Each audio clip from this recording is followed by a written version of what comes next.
Well, thought I'd record another one. Got other things to say. Oh my! Um, and I appreciate people who responded via email to the email blast I sent out, and the people who uh, put things down underneath in comments.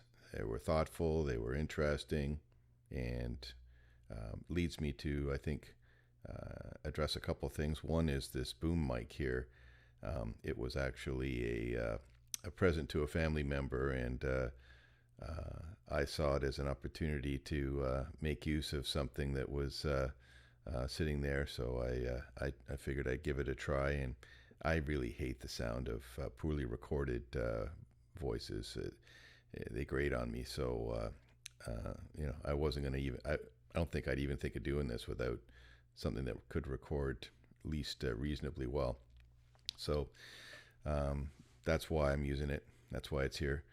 Uh, Also, wanted to just, in case anyone saw my a little thought experiment with regards to what kind of society creates a silenced pistol, and the commentary on what it means in China.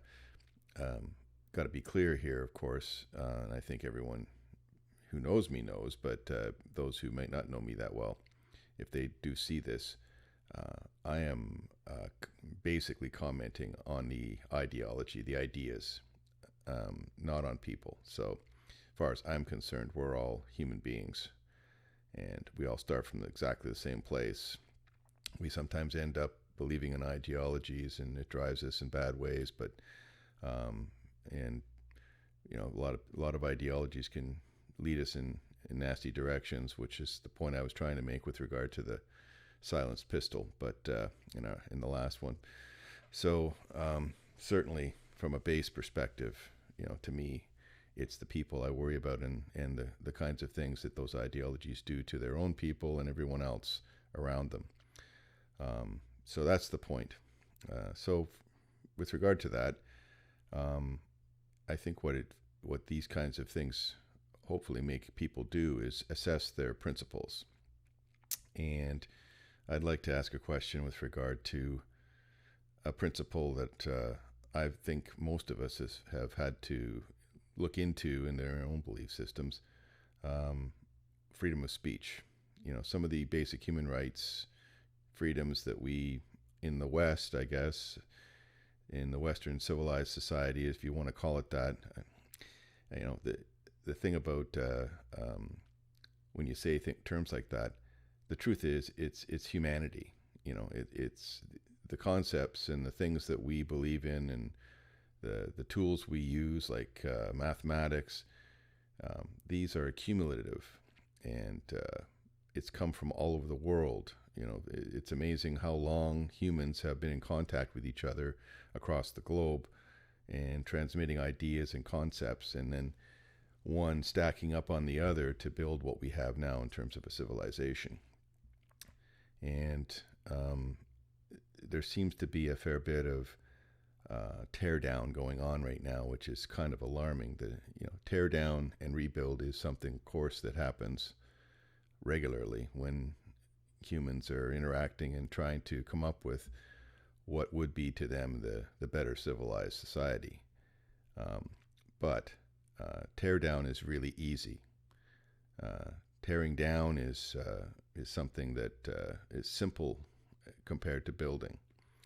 And when one is in the process of tearing down, I guess we need to ask ourselves is what is the suggested replacement? What is the system, or what is the idea that is being proposed to replace what we have? In the recent past, we've had fairly widespread attacks, and the academia is really seemingly where a lot of this stuff begins, a lot where these ideas come from, and then either gain a foothold in society or not.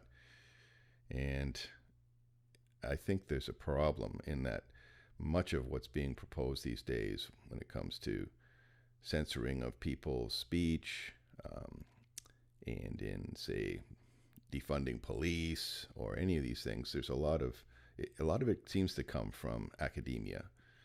And in my time when I was younger, and I think a lot of us were familiar with these kinds of terms, there's the people who can't do teach was one of the things that was said regularly, and I think there's a certain amount of truth to that. A lot of ideas get bandied about in these institutions, in universities and colleges across the world, and some of the ideas are good, some of the ideas are foolish, some of the ideas might have some potential, but they need to be evaluated carefully, and they don't get applied before we've done something to evaluate what's it going to be like when you do this, and what is the replacement. I think the idea of defund the police has lost its momentum pretty quickly, because I think it was clear to anyone who had any kind of a idea of what they do, the job doesn't go away. The concept that somehow people would behave so much better if you just removed the police, it seems so simplistic and foolish. It beggars belief that anyone could think that way. And I think there's a fair bit of this kind of approach going on right now, where people are throwing out ideas with little or no thought about and little or no real world understanding of the consequences of what they're saying. So I guess my thought is, what do you think about the principles that we need to stand for, the principles, the underlying principles that we need to defend? When it comes to the other video with regard to what kind of society creates a silenced pistol that is distributed to the senior leaders of their society, that is a pretty clear indication of a sick society where there's a need for that kind of thing. And I think there's a very clear indication in North American and Western and European society where there's an awful lot of censorship going on. Certainly, and it's hard to measure, how much self-censorship is going on. How many people in academia are scared right now to say what they truly believe because it might hurt them at some point in their career, get them fired potentially. Yeah, it's a scary thing, actually. And up until a couple of years ago, you couldn't have got me to believe that it was possible. So, here we are seeing things that are happening out in the open, and I guess I have to believe it. So maybe a question like, what are the principles that underlie something like a Canadian democracy, our society? What do we need to defend? What do the schools need to teach? What do we need to uphold as a principle for higher education? This is where the people who are going to lead us learn what it is that is of value, And I'm a little concerned because I see a lot of things coming out of government now, and certainly boards of education now, and universities now, that don't seem to uphold those values. So I know it's a much wider discussion, and maybe we'll get a little bit more in the way of response on this one, but